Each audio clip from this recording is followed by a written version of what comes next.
Querido Padre, una vez más vamos a abrir tu palabra y queremos tener la seguridad que tu Espíritu nos está guiando. En el nombre de Jesús. Amén.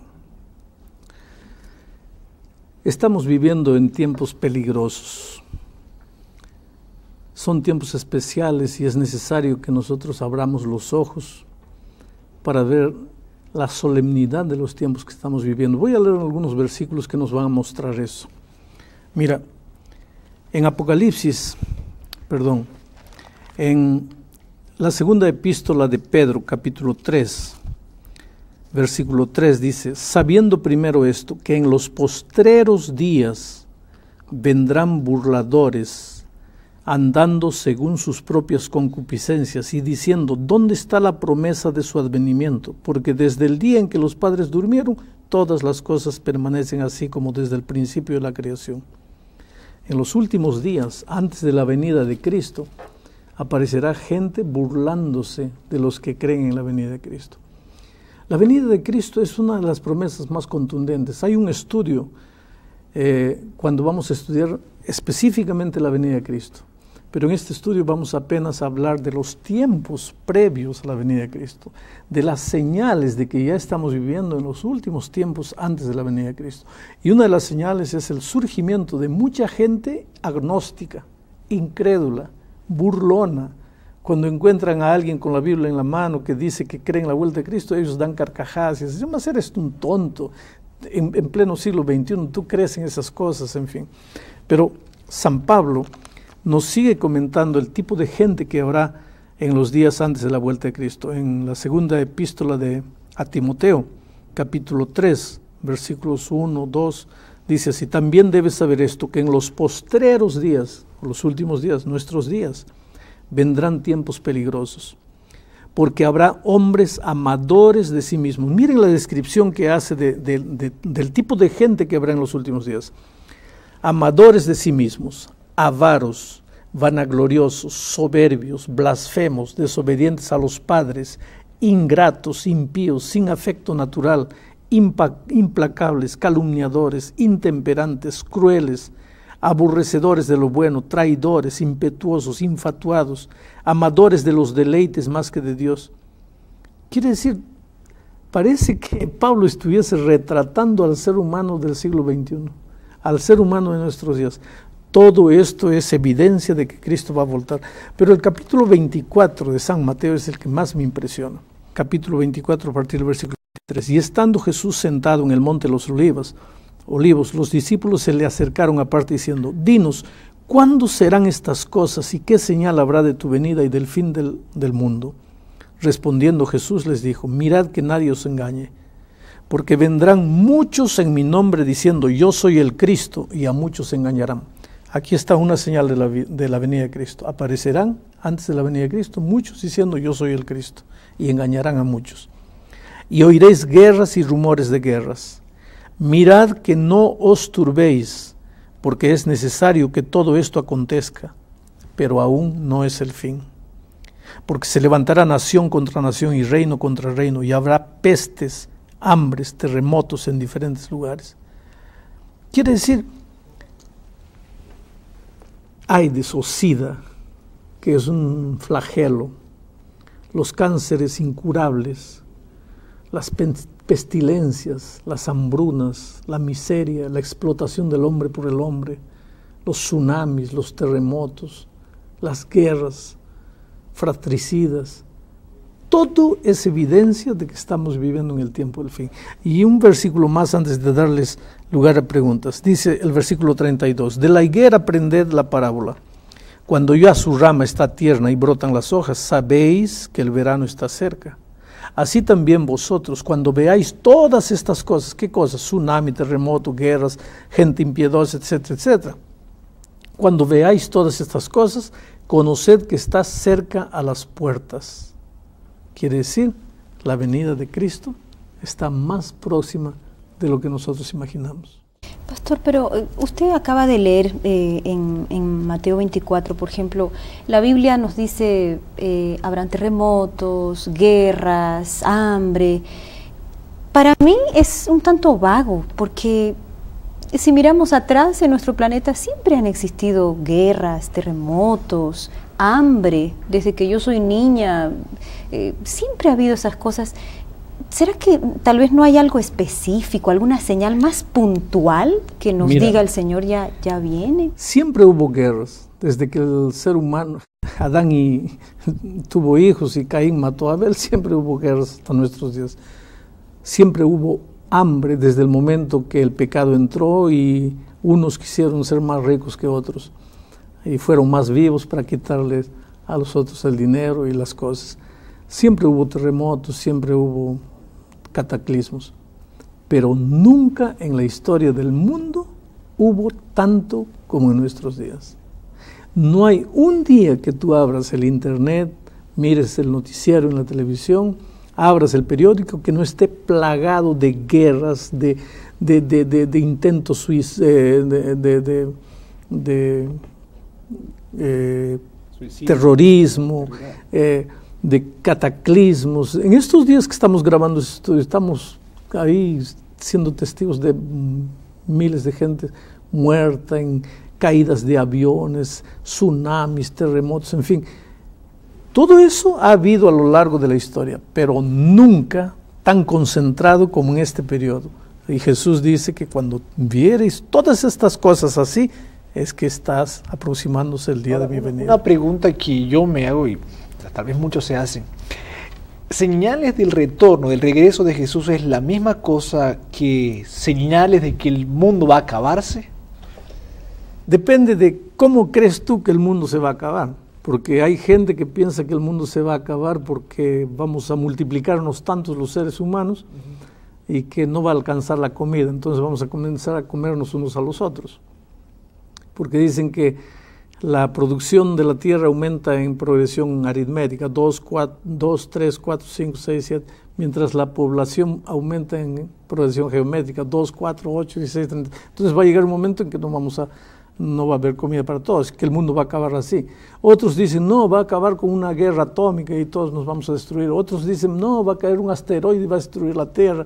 Cada uno tiene su idea, pero la Biblia dice que Dios no va a permitir que la Tierra se destruya sola. Entonces la Tierra no se va a acabar. No, la venida de Cristo es un hecho contundente.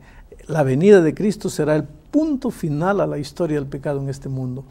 Pero para que la venida de Cristo no sorprenda a nadie, entonces Él nos presenta señales y dice, cuando ustedes vean estas cosas, cuando ustedes vean mucho de estas cosas, cuando ustedes vean este tipo de gente, prepárense, porque el día de la venida de Cristo está próximo. Pero, pastor, y si estudiamos, vamos a suponer que seguimos todo lo que tenemos aquí como un mapa, ¿será que yo puedo poner una fecha? ¿Podemos tener una fecha, un tiempo aproximado de la venida del Señor? En la Biblia dice que hay una fecha. Tal vez diga alguna cosa. Mateo 24, 36 dice, pero del día y la hora nadie sabe, ni aun los ángeles de los cielos, sino solo mi Padre. Nadie sabe, nadie. Por lo tanto, ningún ser humano tiene el derecho de decir, no, porque este cálculo, mira, tantos años aquí, más o menos va a ser este año. No, nadie. Yo encuentro gente que dice, sí, aquí dice que el día y la hora no se puede saber, pero el mes y el año sí. No. Cuando Dios dice aquí el día y la hora, está diciendo mes y año. Lo que está diciendo es que ningún ser humano puede determinar cuándo es la venida de Cristo. ¿Y quién sabe? Solo el Padre. Y cuando en la agenda divina llegue el día y la hora de la venida de Cristo, entonces el Padre va a decir, hijo, vuelve, trae a mis hijos de vuelta aquí. Mucha gente me pregunta, pero ¿por qué Dios quiere hacer eso de una manera sorpresiva? ¿Por qué no nos avisa? Bueno, Él nos avisa, Él nos dice, cuando ustedes vean estas señales, prepárense, está próximo. Ahora, el momento exacto no les voy a decir, pero ¿por qué no? Miren, les voy a contar una historia. Cuando yo era pequeño, mi padre trabajaba en las minas, y éramos 9 hermanos, y él se iba, y antes de irse, nos daba las tareas, 1, 2, 3, 4, 5, 6, 7, 20 tareas, y él decía, yo vuelvo la próxima semana, y quiero encontrar todas las tareas hechas. Él se iba, nosotros no hacíamos nada, la mamá venía, oye hijos, miren las tareas que el papá les dejó, no hacíamos nada. Pasaban 2 días, nada, 3 días, nada, 4 días, nada, 5 días, nada, 6 días, nada.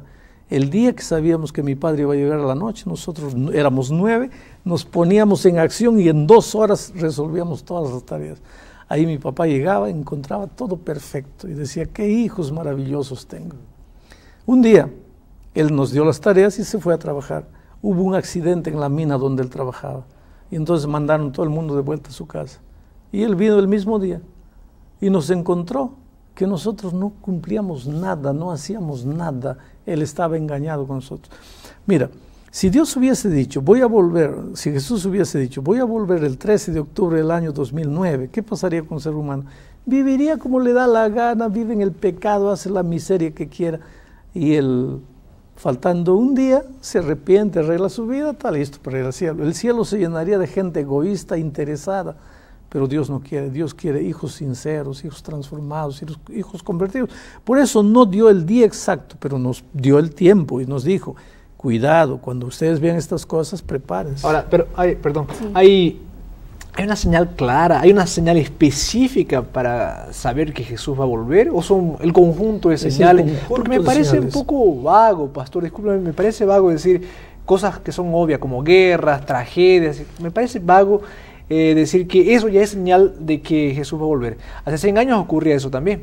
Sí, mira, si yo te describiese a ti, a alguien que no te conoce, ¿cómo es Ronnie? Bueno, Ronnie tiene cabello blanco, tiene un medio blanco, tiene corbata, camisa, en fin, tiene una bonita sonrisa, Con una sola característica no te puedo definir. Es hombre, sí, más cuántos hombres hay en el mundo. Por eso Dios dio varias descripciones. Gente de este tipo, cataclismos, guerras, explotación, desrespeto a los padres, la pérdida de la autoridad, hijos rebeldes, eso, aquello, lo otro. Y una señal más que a mí me impresiona está en el versículo 14 del capítulo 24 de San Mateo, que dice, y será predicado este evangelio del reino a todo el mundo para testimonio de todas las naciones, y entonces vendrá el fin. Y cuando yo veo cómo el evangelio está siendo predicado hoy día, mira, donde antes se predicaba el evangelio a caballo, hoy día vamos de avión, vamos por internet. Hoy día el evangelio puede ser predicado en toda la redondeza de la tierra en un segundo. Hoy día tenemos radio, tenemos televisión. Yo creo que Dios está preparando el mundo para la predicación final del evangelio. Y para mí, en mi opinión personal, la predicación final del evangelio es la única señal que está faltando para Cristo volver. Y ahora que usted habla de señales, siempre me quedó la duda en el capítulo 24 de Mateo, justamente del versículo 29, pastor, dice, inmediatamente después de la tribulación de aquellos días, el sol se oscurecerá y la luna no dará su resplendor y las estrellas caerán del cielo y las potencias de los cielos serán conmovidas. O sea, ¿eso vamos a esperar que suceda? ¿Ya sucedió? Eso ya sucedió. El 19 de mayo del año 1780, en la Nueva Inglaterra, allá en los Estados Unidos, a las 10 de la mañana se oscureció. El sol se oscureció completamente. Dice que a las 10 de la mañana las gallinas volvían a sus gallineros. Todo quedó oscuro como medianoche. Y el 13 de noviembre del año 1833, también en el norte de Inglaterra, las estrellas parece que se venían al suelo, caían y a 1 metro de la tierra desaparecían. Eso está registrado en la historia. Está documentado, está escrito en la historia. La prensa. Si tú vas a la biblioteca del Congreso norteamericano y compras o consigues los periódicos de aquellos días, vas a ver que eran manchetes, eran titulares en los periódicos. Ahora tú me vas a decir, ¿por qué sucedió esto en esa parte de Estados Unidos? Porque justamente en esa parte de Estados Unidos estaba comenzando a ser predicada la vuelta de Cristo como un hecho cierto, eminente a esta tierra. Y tal vez Dios creyó por conveniente que esa gente que estaba volviendo sus ojos a la palabra de Dios, pues viesen que esas señales eran una realidad. Pero estas señales ya se cumplieron. Podrían cumplirse una vez más, no sé, pero históricamente ya se cumplieron. ¿Estas señales son para qué? ¿Por qué Dios nos dejó estas señales escritas en la Biblia? Y a veces nosotros no le damos importancia. Justamente porque Dios no quiere que nadie se pierda. Aquí San Pedro dice, en el versículo que yo leí de antes, no sé, segunda de Pedro, capítulo 3, dice así, el Señor, versículo 9, el Señor no retarda su promesa, según algunos la tienen por tardanza, sino que es paciente para con nosotros, no queriendo que ninguno perezca, sino que todos procedan al arrepentimiento. Pero el día del Señor vendrá como ladrón en la noche. Entonces Dios te ama, Dios no quiere que te pierdas, Dios no quiere que estés durmiendo, Dios quiere que despiertes y te prepares, porque aquí en el mismo San Mateo 24, donde estábamos leyendo las señales, dice el versículo 37, mas como en los días de Noé, así será la venida del Hijo del Hombre, porque como en los días de Noé antes del diluvio, las personas estaban comiendo, bebiendo, casándose, dándose en casamiento, hasta el día en que Noé entró en el arca, y no entendieron hasta que vino el diluvio y se los llevó a todos, así será también la venida del Hijo del Hombre. Quiere decir, en los días de Noé, la gente no estaba preocupada, vivía en sus placeres, en sus actividades, de repente vino el diluvio. Y Dios no quiere que suceda la misma cosa con nosotros hoy día, que nos seamos agarrados por sorpresa. Por eso dice, miren, cuando ustedes ven que la higuera comienza a mostrar sus hojas, saben que el verano ya está llegando. Entonces, cuando ustedes vean estas cosas que se están cumpliendo, abran los ojos, porque el grande día ya está llegando. Y yo sé que ese día está llegando y quiero prepararme para ese día. Pero hay una cosa más que quiero leerles aquí en Apocalipsis. Esto es sorprendente porque es un tema actual. Mira, capítulo 11, versículo 18. Y se airaron las naciones, y tu ira ha venido, y el tiempo de juzgar a los muertos y de dar el galardón a tus siervos, los profetas, a los santos. Está hablando de la venida de Cristo. Y a los que temen tu nombre, a los pequeños y a los grandes. Ha llegado el momento de destruir a los que destruyen la tierra. Nunca antes se habló tanto del calentamiento global como se habla, ¿no? El clima está loco. En pleno invierno en pleno verano cae nieve. El mar se sale y mata a más de 100,000 personas. El clima está loco. Hay invierno que baja. En Buenos Aires hace pocos días nevó, en Buenos Aires cayó nieve, el clima está loco. Los científicos nos dan más de 50 años para esta Tierra, que alguna tragedia va a ocurrir. Entonces, tú me estás dando un dato científico, ¿y qué es lo que dice aquí Dios? Todo esto es evidencia de que Cristo está volviendo. Y yo quisiera estar preparado para encontrarme con Cristo, y quiero hablar contigo ahora que me estás mirando ahí. Tú eres una cosa preciosa a los ojos de Dios. A veces estás pasando por momentos difíciles en la vida, ¿sabe? Quién sabe, en este momento desempleado, con cáncer, tu hogar destruido, tu familia acabada, tu hijo en las drogas. A veces te sientes tan solo, te sientes con ganas de llorar, te preguntas, Dios mío, ¿qué pasa con mi vida? ¿Por qué todo esto? Quiero que sepas que eres precioso a los ojos de Dios. Y esto va a terminar. El día está llegando cuando Dios le va a colocar un punto final a la historia del pecado. Nadie más te va a hacer llorar. Nadie más te va a hacer sufrir. La droga no va a arrancar tus hijos de tus manos. La muerte no te va a arrancar a los seres queridos. Nadie va a abusar de ti. Nadie te va a traicionar. Pero cuando tú ves el mundo de nuestros días, tienes que darte cuenta que Jesús está volviendo. No hay más tiempo para esperar. Prepárate. Si no has tomado la decisión de entregarle la vida a Cristo, entrégate a Él. Hoy es el día de buena nueva. Hoy es el día de decisión. Que Dios te bendiga ricamente, a ti y a tu familia.